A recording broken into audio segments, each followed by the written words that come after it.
Halo semuanya. Jadi di sini kita aku akan menunjukkan gimana untuk men-setup Postgre-nya ya sama Dbeaver. Jadi pertama kalian tetap di Postgre-nya terlebih dahulu. Next, next, next. Sini kalian perlu membuat password dan jangan pernah lupa passwordnya. Di sini contoh aja admin, admin. Oke. 5432 memang default lokal. Next, next, next. Oke.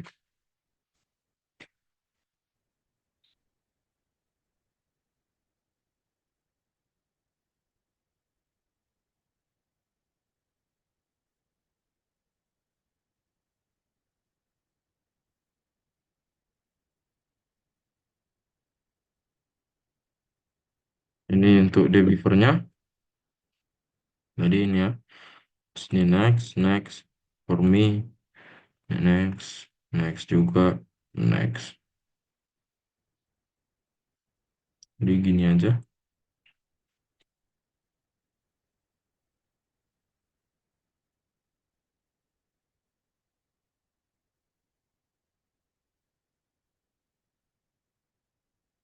Lalu finish.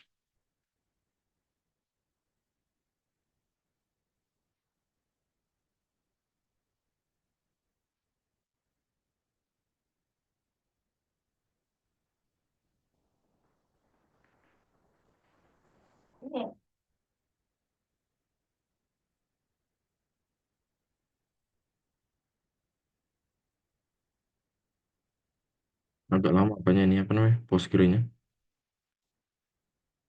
Skip aja nanti videonya.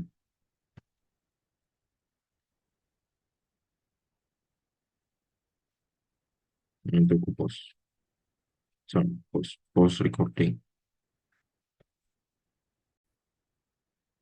Oke. Ya, agak lama kali tadi menurut ini. Sudah seperti ini bebas. Tapi bisa kalian gak usah centang. Tapi kalau kalian centang, nanti bakalan muncul seperti ini. Bentar ya. Ini. Yang bisa kalian pilih remote atau ini. Kalau ini muncul, nggak usah, cancel aja. Oke, terus jadi kalau udah siap, harusnya apa, eh, PG admin. Nah, bakalan ada yang namanya PG admin ini. Ini biarin aja ya. Untuk kita coba buka.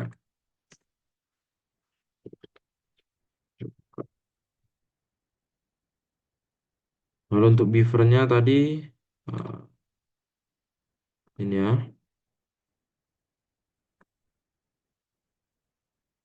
Nah, sebenarnya kalau udah terinstall dua ini, kalian itu nggak perlu lagi mendengarkan video YouTube.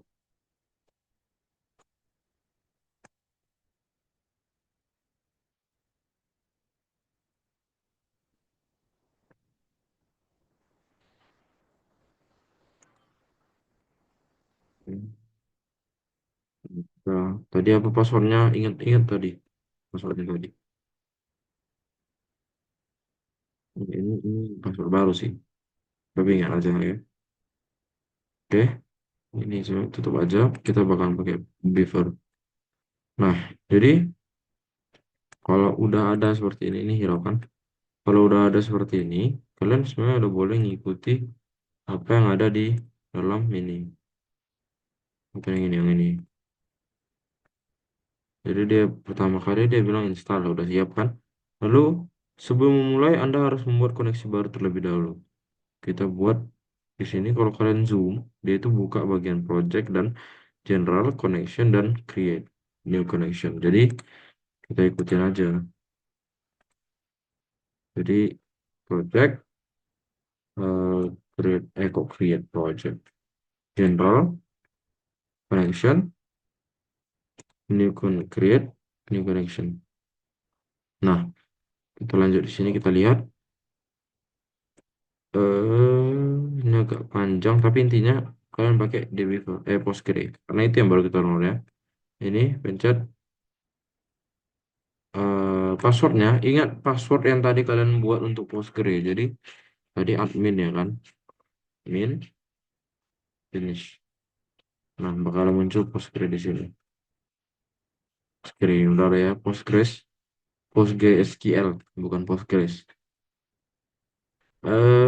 Sudah, lalu oh ini harus di setting, edit connection, ada settingannya. PostgreSQL, bukan di main ya, di main. Ini ada yang namanya show all database. Disuruhnya centang kan kalau di sini show all database. Jadi show all database. Oke. Setelah berhasil maka Anda untuk setelah Anda berhasil terkoneksi maka Anda dapat melakukan DDL dan DML pada script. Untuk membuat script yang baru Anda dapat melakukan klik kanan pada koneksi Postgres, SQL Editor, New SQL Script. Klik kanan, SQL Editor, New SQL Script. Hmm. Ini bakal kadang-kadang kalau mau minta download kayak gini ikuti aja. Nih seperti ini download aja.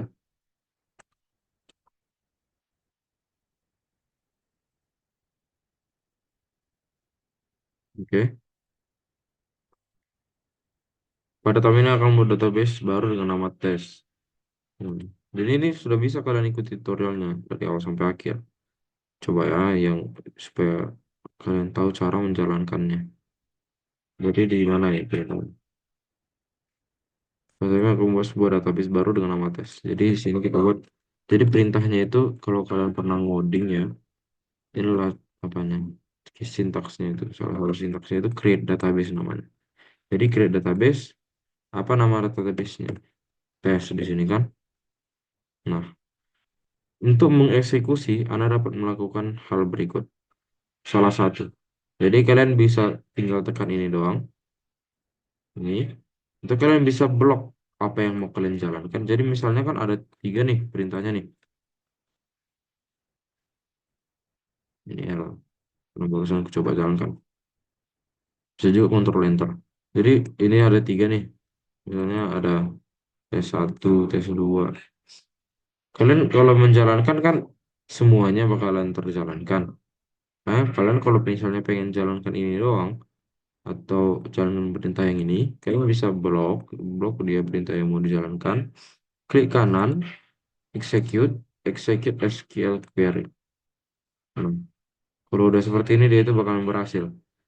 Gimana bentuknya kalau nggak berhasil? Misalnya kita coba lagi jalankan perintah create database test, execute, execute. Nah, ini error. Kenapa ya error? Database sudah ada. Jadi tadi kan udah kita create tuh. Kita coba lagi create database yang namanya test. Padahal yang namanya tes sudah ada database-nya tadi. Jadi dia kayak double, nggak boleh gitu. Harus beda namanya. Misalnya ini tes 2 nih. Kita coba jalankan database yang namanya tes 2 kita buat. Berhasil kan karena nggak ada dia. Oke. Karena karena itu sebenarnya nggak dibutuhkan kita drop. Jadi ini salah satu perintah di dalam SQL di mana kita bisa melakukan yang namanya drop database. Jadi drop database itu kita bisa bilang drop itu kayak menghapus database lah. Jadi kita hapus database satu, tes satu dan kita hapus database tes 2 karena itu nggak dibutuhkan ya. Berhasil. Nah, berhasil. Apabila berhasil, maka Anda perlu melakukan refresh F5 terhadap koneksi sehingga database yang baru saja dibuat terlihat. Ini koneksinya kan. Ini database kan Postgres. Kita refresh. Nah, maka karena ada sebuah database baru yang namanya tes. Ini Postgres tadi kan, ini tes. Karena kita baru misalnya kalau kita buat nih, create database tes satu, biar kalian bisa lihat. Nah, baru kita coba refresh, bisa F5, bisa gini. Aku malas pencet F5, F5. Nah, bakal ada tes satu. Nah, kalau kita hapus ya tadi ya. Di sini kan masih ada. Makanya kalian perlu refresh. Nah, hilang dia. Oke, jika Anda ingin menghapus, ya ini dari keystone. Drop database, nama database. Lalu implementasi menggunakan basic query. Setelah berhasil membuat, maka Anda perlu mengganti ke alternatif untuk menjalankan. Jika Anda masih belum, maka Anda mengubahnya dengan klik kanan. Jadi, ini kan kita pakai script nih. Scriptnya itu di sini pakai database yang namanya Postgres. Kita nggak pengen kita nge-script melakukan melakukan penugasan jangan di sini. Di sinilah kita buat. Jadi kita klik kanan dua. Oh bukan. Jadi kita membuat sebuah script baru. Tadi kan scriptnya dari sini tuh, ya kan? Atau dari sini, eh, dari sini kayaknya. Oh, ya. Nah, jadi kita buat script baru, tapi yang kalian klik kanan itu di tes. Jadi dari database tes. Jadi create, create SQL editor, new SQL script. Nah, jadi sudah ada yang namanya script baru, tapi di sini scriptnya itu berasal dari database test. Jadi katanya saat ini Anda telah berada dalam SQL script yang sesuai dengan database Anda. Nih, udah pakai database yang namanya test. Jadi ini ya coba biar kalian nggak bingung disuruhnya ini. Kita akan membuat contoh tabel seperti berikut. Create table items. Jadi yang namanya items terus kocak. ID serial Ricky Ricky. Ini kalau kalian nggak ngerti apa maksudnya nggak apa-apa. Belum diajari juga ya. Nanti lama-lama ngerti juga. Aku nggak ngerti apa ya kan. Rise integer not none.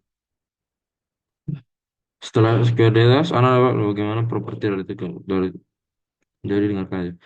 Setelah query di atas dieksekusi, maka Anda dapat melihat dengan detail bagaimana properti dari tabel tersebut, data yang tersimpan, dan juga ERD yang tercipta dengan cara klik kanan view table. Jadi ini kita jalankan terlebih dahulu. Gimana tadi caranya? Bisa dipencet ini atau di blok execute execute query. Ini sudah berhasil. Bagaimana caranya? Dengan cara membuka ini. Ini kan ada ini nih, database-nya. Terus ada skema ya. Ya, trigger request terlebih dahulu. Kita lihat di sini dia membuka yang namanya tables. Jadi tes schemas, schemas apa? Skema publik table items. Nah, udah terbentuk kan? Ya, jadi inilah tabel item ini. Ini kan kita buat tabel yang namanya items. Inilah dia. Bisa dilihat di sini. Terus disuruh melihatnya dengan menekan tombol view table. Klik kanan terus view table. Klik kanan view table.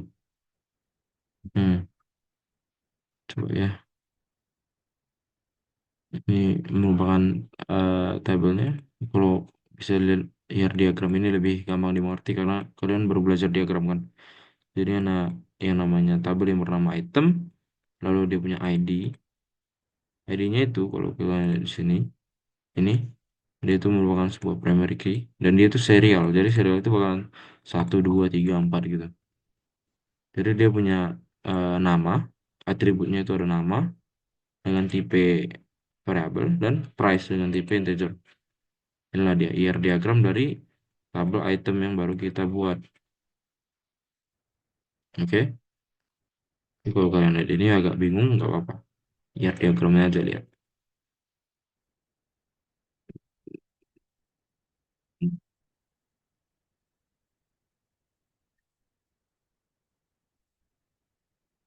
Data masih kosong. Oh, kita bisa melihat data dan propertinya. Coba kita cek ya. View table, data. Nah, ini datanya. Nanti kita bakalan bisa melakukan sebuah perintah di mana kita bisa mengisi datanya ini. Jadi insert name, insert price gitu. Untuk melakukan penambahan kolom terhadap tabel, maka dapat menggunakan query berikut. Router tabel item, add count stock. Nah, aku buat di sini aja ya. Jadi kayak apa yang harus saya? Router table items, tapi kalian nggak apa ya? Eh, Kalian coba pahami juga kalau mau pas mengikutinya. Jadi jangan cuma ikuti doang. Saat ini kita sudah memiliki 4 kolom data. Oh, ini masih belum. Jadi kalau kalian lihat di sini, kolom, buka di sini. Ini kan nama ada kolom, kolom yang namanya ID, name, dan price ya kan. Nah, di sini dia ini basically dia itu menambahkan sebuah kolom baru yang namanya stock. Jadi add kolom yang bernama stock dengan tipe integer dan dia itu nggak boleh kosong. Inilah not. Jadi kita coba jalankan. Alter table ini bisa ngedit. Jadi kita edit tabel yang namanya item yang ini dengan menambahkan kolom yang namanya stock bertipe integer dan tipenya dan dia itu nggak boleh null. Jadi kita jalankan execute.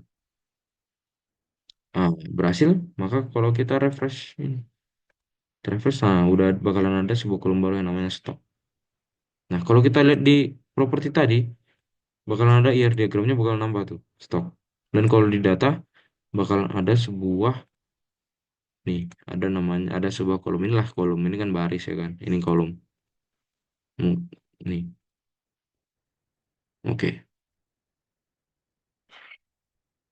Lalu bagaimana jika kita ingin menghapus tabel item menggunakan query? Kita bisa melakukan jadi kalian yang pakai tadi kan kalau menghapus database drop database. Sini katanya menghapus items. Kalau menghapus items namanya drop items. Bukan, salah. Kalau menghapus items, menghapus table, jangan cara perintahnya drop table terus nama tabelnya itu items. Jadi blok dia terus execute, execute. Ya robot oke. Nah, berhasil kan? Kamu kan? Oke. Udah siap di drop tabelnya. Bagaimana jika Anda ingin menambahkan tabel lagi? Gunakan penunjuk berikut. Jadi kita disuruh mintanya membuat sebuah tabel yang namanya kalau kalian merasa penuh, hapus saja tapi apa-apa kok kalau nggak dihapus. Biar kalian tahu perintah apa aja yang udah kalian buat. Eh, di serial perbaiki name varchar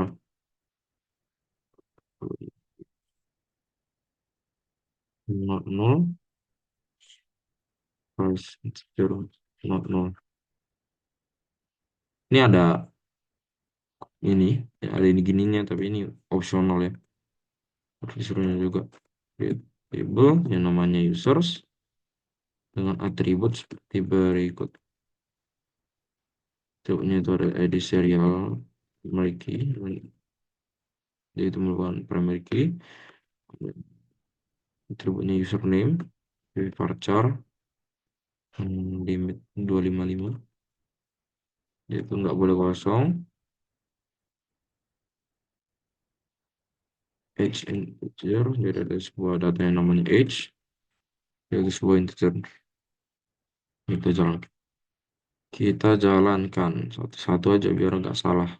Oke, sudah berhasil. Error, kenapa error ini? Username, syntax error, add or near username. Oke, kita coba cari apa errornya. Username, oh, ini errornya, nggak ada koma. Soalnya kan koma, koma gitu. Coba kita jalankan sekali lagi. Nah, baru berhasil. Jadi kalau kita refresh tabelnya, jadi setiap melakukan perintah di refresh. Nah, udah ada dua buah tabel baru yang namanya items dan user. Ini satu items, satu lagi user. Item yang sebelumnya udah kita hapus ya. Oke, ini sudah ada dua tabel berikut. Bisa kita cek dengan cara view table, here diagram. Nah, udah ada dua. Nih, sebuah item namanya dan user. Nah, maka kita dapat menyimpan record ke tabel. Nah, ini menginsert, masukkan data. Ini eh, coba coba kalian yang lanjutkan yang ini ya sampai sini. biar eh, belajar mandiri juga. Sekianlah videonya. Terima kasih.